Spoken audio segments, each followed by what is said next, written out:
Before you watch another second of this video, before you scroll down to the comments, before you even think about clicking away, you need to understand that what I'm about to show you is career-ending footage that WWE executives are desperately trying to scrub from the internet, footage that exposes just how volatile and how dangerous CM Punk has become since returning to WWE, and footage that proves Austin Theory might have just made the biggest mistake of his entire life by pushing Punk too far. Last night on Smackdown, CM Punk completely snapped and went absolutely wild on Austin Theory in a backstage assault so vicious and so out of control that multiple sources are telling me Theory is legitimately injured, that Punk has been sent home indefinitely pending an investigation, and that WWE is scrambling to figure out how to handle a situation that could result in lawsuits, criminal charges, and the complete derailment of what was supposed to be CM Punk's triumphant return to the company. This isn't clickbait. This isn't exaggeration. This is the most serious backstage incident WWE has dealt with since the brawl-out situation in AEW that got Punk fired in the first place, and the fact that it's happening again proves that CM Punk either hasn't learned anything from his past mistakes or simply doesn't care about the consequences of his actions anymore.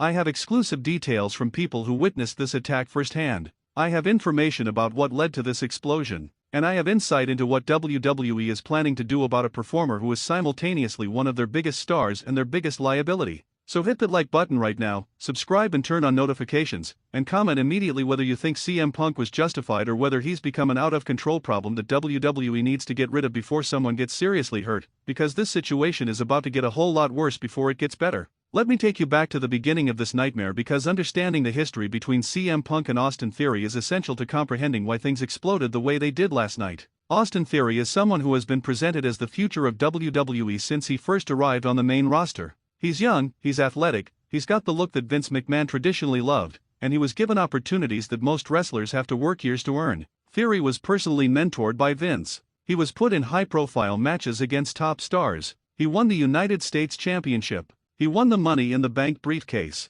On paper, Austin Theory should be one of the biggest stars in WWE right now. But here's the problem. Theory has a reputation backstage for being arrogant, for being entitled, for believing that his push and his success are entirely due to his own talent rather than the opportunities he was handed. And that attitude has rubbed a lot of veterans the wrong way. CM Punk, who has always been outspoken about respecting the business and paying your dues and conducting yourself professionally, apparently had issues with Austin Theory almost from the moment Punk returned to WWE. According to multiple sources, Punk felt like Theory was disrespectful during their interactions, that Theory didn't show proper respect to veterans, and that Theory represented everything wrong with the current generation of wrestlers who get pushed before they're ready and before they've proven they deserve it. But Punk, being the professional that he usually is when he's not involved in backstage conflicts, kept his opinions to himself initially. He didn't publicly bury Theory. He didn't refuse to work with him. He just kept his distance and focused on his own storylines and his own career. But Theory, who apparently has a habit of running his mouth and trying to get heat with other wrestlers, made the mistake of testing CM Punk's patience.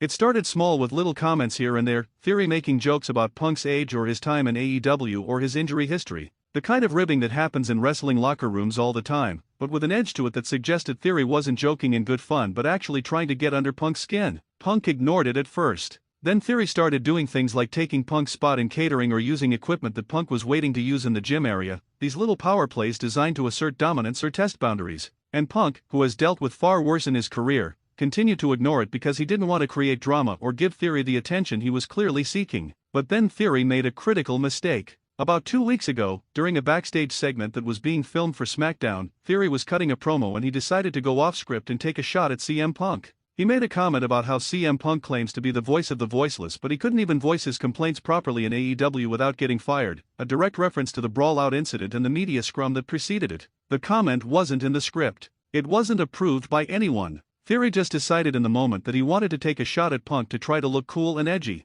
The production team cut the cameras immediately, but the damage was done. Everyone backstage heard it. And more importantly, CM Punk heard it. People who were there say that Punk's face went completely blank when Theory made that comment, like he was processing what just happened and deciding how to respond. Punk walked over to Theory calmly, and for a moment everyone thought maybe Punk was going to be professional about it, maybe have a quiet conversation and explain why that kind of thing isn't cool. But instead, Punk got right in Theory's face and told him in very explicit terms that if Theory ever mentioned AEW or anything related to what happened there again, there would be serious consequences. Theory, instead of apologizing or backing down, smirked and said something to the effect of "the truth hurts." And Punk had to be physically restrained by other wrestlers who saw the situation escalating and knew that if Punk got his hands on Theory right then, it was going to be bad. That incident created a powder keg situation where everyone backstage knew it was only a matter of time before Punk and Theory had a real confrontation. WWE officials talked to both of them separately and tried to smooth things over, telling them both to be professional and to keep their personal issues away from the cameras and the fans.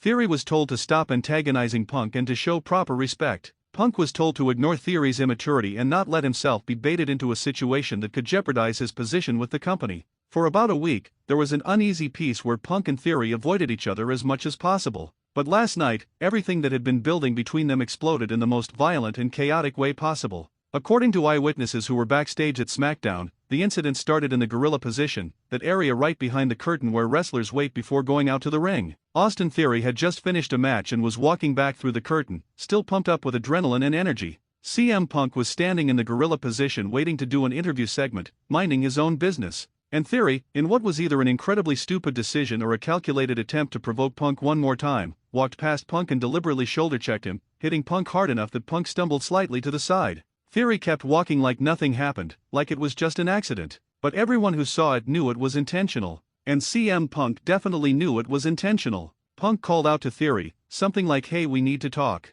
Theory turned around with that trademark smirk on his face, that cocky expression that makes people want to punch him. Theory said something back, probably something disrespectful based on how witnesses described the exchange, and Punk started walking toward him. The tension in the gorilla position immediately ratcheted up to maximum levels because everyone could feel what was about to happen. Producers and agents started moving toward them to intervene, but they were too slow. Punk closed the distance between him and Theory in about 2 seconds and just exploded on him with a fury that nobody was prepared for. Punk hit Theory with a running knee that caught him right in the jaw, the same knee strike that Punk has used in matches but delivered with full force and bad intentions.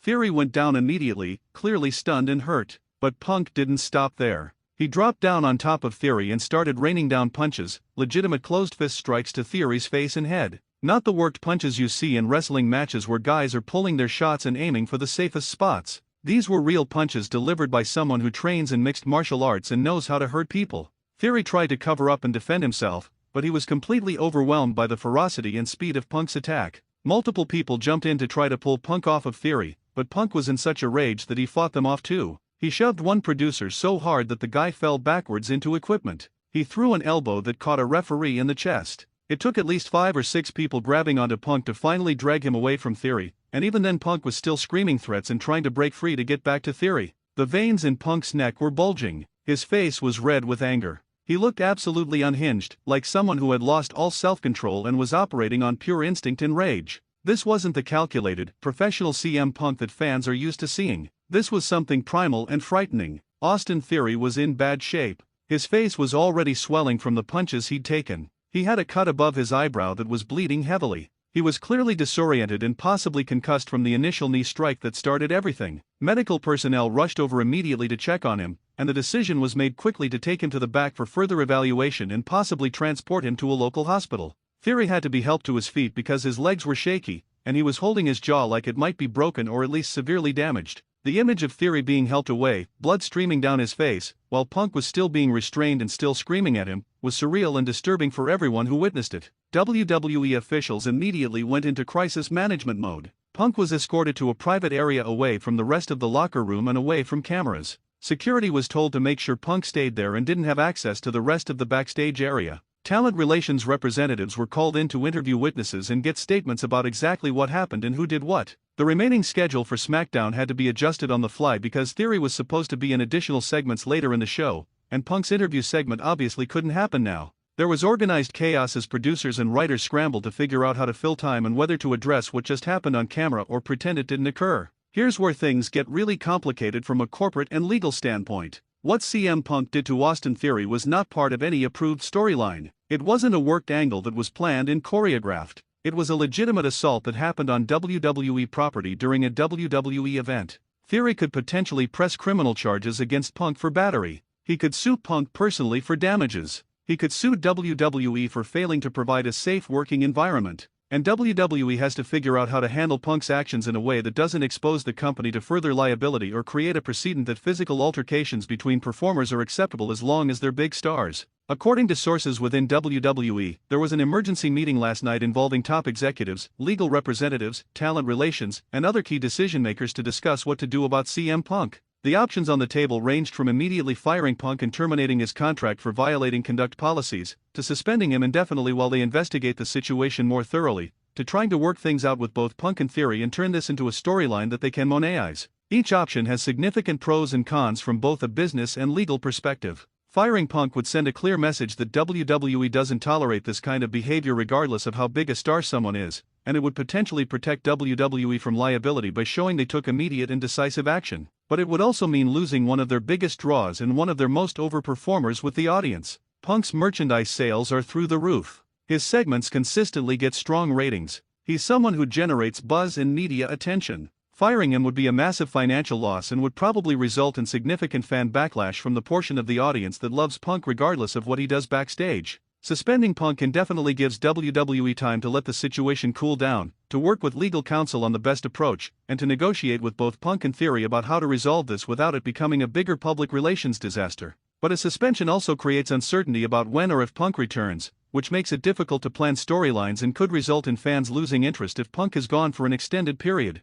And there's always the risk that during a suspension, more details about the incident leak to the media or to wrestling journalists, creating a narrative that WWE can't control. The third option, turning this into a work storyline, is the most controversial but potentially the most lucrative from a business standpoint. If WWE can convince both Punk and Theory to agree that this attack becomes part of their storyline, that they work a program together that culminates in a match at a major pay-per-view, then WWE can potentially make millions of dollars from an incident that would otherwise be purely negative. The problem with this approach is that it requires Theory to be willing to work with someone who legitimately attacked him and injured him, and it requires Punk to be willing to follow the script and not go into business for himself again. Given Punk's history of backstage conflicts and his tendency to let real-life issues bleed into his work, trusting him to work a program professionally with someone he clearly has genuine animosity toward is a huge risk. As of this morning, the decision that WWE has made is to send CM Punk home indefinitely. Not fired, not officially suspended, but sent home while they figure out the legal and business implications of what happened. Punk was told that he's not to come to any WWE events or make any public statements about the incident until WWE gives him clearance. He's essentially in limbo, still under contract but not working, while WWE does damage control and tries to navigate this nightmare situation. Austin Theory, meanwhile, is undergoing medical evaluation to determine the full extent of his injuries. Early reports suggest he has a concussion, a badly bruised jaw, and possibly a fractured orbital bone from one of the punches he took. If those injuries are confirmed, Theory could be out of action for several weeks or even months, which adds another layer of complexity because WWE would have to explain his absence and adjust storylines accordingly. The locker room reaction to this incident has been predictably mixed and complicated. There's a segment of the roster that sympathizes with Theory and feels like what Punk did was completely out of line, that regardless of whatever words were exchanged or whatever disrespect Theory showed, there's no justification for that level of violence in a professional workplace. These wrestlers are concerned that if Punk doesn't face serious consequences for his actions, it sends a message that you can assault coworkers as long as you're a big enough star. They're worried about their own safety and about the precedent this sets for how conflicts are handled within WWE. But there's also a significant portion of the roster that sides with Punk or at least understands where he was coming from. These are mostly veterans who have their own issues with Austin Theory's attitude and behavior, who feel like Theory has been disrespectful and needed to be put in his place, and who believe that sometimes the old-school mentality of handling problems with your fists is the only language that certain people understand. They see Punk's attack not as an unhinged assault but as a justified response to weeks of provocation and disrespect. They think Theory got what he deserved and that maybe this incident will teach him to show proper respect to veterans going forward. And then there's a third group that's just trying to stay out of it entirely, not wanting to take sides or get involved in what's clearly a complicated and messy situation that could have ramifications for everyone's careers depending on how WWE decides to handle it. These wrestlers are keeping their heads down, doing their jobs, and hoping that the drama resolves itself without them having to publicly support either Punk or Theory. The fan reaction on social media has been absolutely explosive, which shouldn't be surprising given CM Punk's passionate and divided fanbase. Punk loyalists are defending him across every platform, arguing that Austin Theory has been asking for this for weeks, that Theory's constant disrespect and antagonism finally crossed a line, and that Punk had every right to defend himself and his reputation.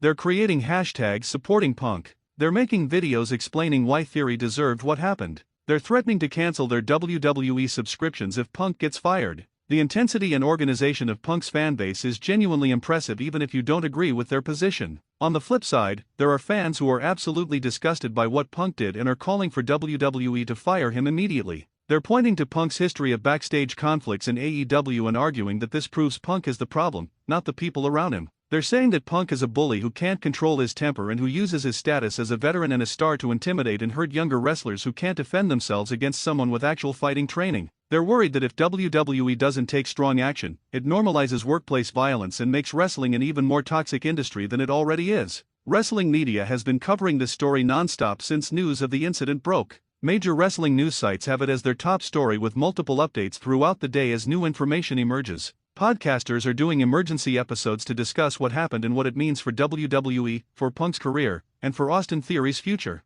YouTube channels are pumping out videos with titles like CM Punk's career is over or Austin Theory hospitalized after Punk attack, all trying to capitalize on the massive interest in this story. The level of coverage and attention is comparable to major wrestling scandals of the past, which tells you how significant this incident is perceived to be. What really bothers me about this entire situation, what keeps me up at night thinking about it, is the question of whether CM Punk has become someone who is fundamentally incompatible with working in a structured, corporate wrestling environment. This is now the second major company where Punk has been involved in a serious backstage altercation that resulted in injuries and potential legal consequences. In AEW, it was the brawl-out with the Young Bucks and Kenny Omega. Now in WWE, it's this attack on Austin Theory. At what point do we have to acknowledge that the common denominator in both situations is CM Punk, and that maybe he's someone who can't or won't control his temper when he feels disrespected or provoked? I love CM Punk as a performer. His promos are incredible. His matches are excellent. His connection with the audience is undeniable. He's one of the most talented and charismatic wrestlers of his generation. But talent and charisma don't give someone the right to physically assault coworkers. They don't excuse behavior that creates legal liability and safety concerns for everyone involved. And if WWE gives Punk a pass on this because they don't want to lose his star power and his ability to draw money, what does that say about their priorities and their values as a company? On the other hand, I also can't ignore the fact that Austin Theory apparently spent weeks antagonizing and disrespecting CM Punk, testing his limits, and generally being the kind of person who creates conflict through their attitude and behavior. If the reports about Theory deliberately shoulder-checking Punk right before the attack are accurate, then Theory essentially initiated physical contact first, which could be seen as provocation or even as the first assault depending on how you interpret the situation legally. Does that excuse what Punk did? Probably not in the eyes of the law or WWE's corporate policies. But it does provide context that makes this more complicated than simply Punk losing his mind and attacking an innocent victim for no reason. The reality is that both Punk and Theory probably share responsibility for this situation escalating to the point where violence occurred. Theory should have shown better judgment and better professionalism in how he conducted himself around a veteran like Punk. And Punk should have been mature enough to handle disrespect and provocation without resorting to physical violence. The fact that neither of them could do those things has created a mess that WWE now has to clean up, and there's no clean solution that makes everyone happy. Looking at what happens next, there are several scenarios that could play out over the coming weeks. Scenario 1 is that CM Punk and Austin Theory are both fined and possibly suspended, with WWE eventually bringing them back and working a program together that incorporates what happened into the storyline. This would be WWE trying to make lemonade from lemons, turning a negative situation into profit. But it requires both guys to agree to work together professionally, and it requires fans to accept that what looked like a legitimate assault is now being presented as part of the story. Scenario 2 is that Theory decides he doesn't want to work with Punk anymore and either requests a trade to a different brand or pushes for Punk to be fired. If Theory goes this route and potentially involves lawyers or threatens legal action, WWE might have no choice but to terminate Punk's contract to avoid a messy lawsuit and to protect themselves from accusations of maintaining an unsafe workplace. This would be the worst-case scenario for Punk's career and for WWE's investment in his return. Scenario 3 is that Punk recognizes he messed up, genuinely apologizes to Theory and to WWE management, agrees to whatever punishment they deem appropriate, and works hard to rebuild trust and prove he can be professional going forward. This would be the most mature and responsible approach, but it requires Punk to show humility and accountability that he hasn't always demonstrated in past situations. If Punk can pull this off, if he can own his mistakes and make amends, then maybe this becomes a learning moment rather than a career-ending disaster. What I think is most likely is some combination of these scenarios. WWE will probably suspend Punk for a few weeks to show they're taking the situation seriously. They'll work with both Punk and Theory to come to some kind of understanding about how to move forward. And eventually, they'll bring Punk back with the plan to work a program with Theory that capitalizes on the real-life heat between them. Whether that program actually happens or whether more drama erupts before it can play out is anyone's guess. But WWE has invested too much in CM Punk's return to just cut their losses and fire him unless they absolutely have no other choice. For Austin Theory, this incident might actually be the best thing that could have happened to his career in a twisted sort of way. Before this, Theory was someone who a significant portion of the audience didn't connect with or care about. His character wasn't getting over the way WWE wanted. His matches weren't generating the kind of response that justifies a top-level push. But now, because of what happened with Punk, Theory has sympathy from fans who see him as a victim. He has a built-in storyline with one of the biggest names in wrestling. He has an opportunity to show fire and intensity that his character has been lacking. If Theory plays this correctly, if he comes back from his injuries with a chip on his shoulder and a desire for revenge, he could potentially become a much bigger star than he was before. The business implications of this situation extend beyond just Punk and Theory. WWE is going to have to evaluate their entire approach to backstage conduct and conflict resolution. Do they need stricter rules about how performers interact with each other? Do they need better security or better monitoring of backstage areas to prevent incidents like this? Do they need to create clearer consequences for physical altercations that everyone understands before they sign their contracts? These are questions that WWE's legal team and human resources department are probably asking right now, and the answers will shape how the company operates going forward. There's also the question of what this means for CM Punk's legacy. Before this incident, Punk's return to WWE was being seen as a positive story about a prodigal son coming home and getting a second chance to do things right. He was having great matches. He was cutting great promos. He seemed genuinely happy to be back in WWE and to be working without all the drama that plagued his time in AEW. But now, that narrative is shattered. Now the story is about Punk once again being unable to control his temper and causing problems for everyone around him. 20 years from now, when people talk about CM Punk's career, this incident with Austin Theory is going to be one of the things they mention. And that's unfortunate because it overshadows all the incredible work Punk has done as a performer. I want to hear from every single person watching this video about where you stand on this situation. Do you think CM Punk was justified in attacking Austin Theory, or do you think he crossed a line that can't be uncrossed? Do you believe Theory got what he deserved for weeks of disrespect and provocation, or do you think he's a victim of Punk's inability to handle conflict maturely? Should WWE fire Punk to send a message that this behavior isn't acceptable, or should they try to work through this and keep one of their biggest stars? Drop your thoughts in the comments right now because this is the kind of situation where everyone has an opinion and where those opinions reveal a lot about what we value in professional wrestling and in how we expect adults to handle conflict. Hit that like button if this deep dive into the CM Punk and Austin Theory situation gave you new information or perspectives that you hadn't considered. Subscribe to this channel and turn on notifications because I'm going to be following this story closely and updating you with every new development as information becomes available. Share this video with every wrestling fan you know because this is the kind of story that demands discussion and debate. The CM Punk goes wild on Austin Theory incident is going to be talked about for years, and how WWE handles it will have implications that extend far beyond just these two individuals. Thank you for watching, and I'll see you in the next video where hopefully we'll have more clarity about what WWE decides to do and what the future holds for both CM Punk and Austin Theory.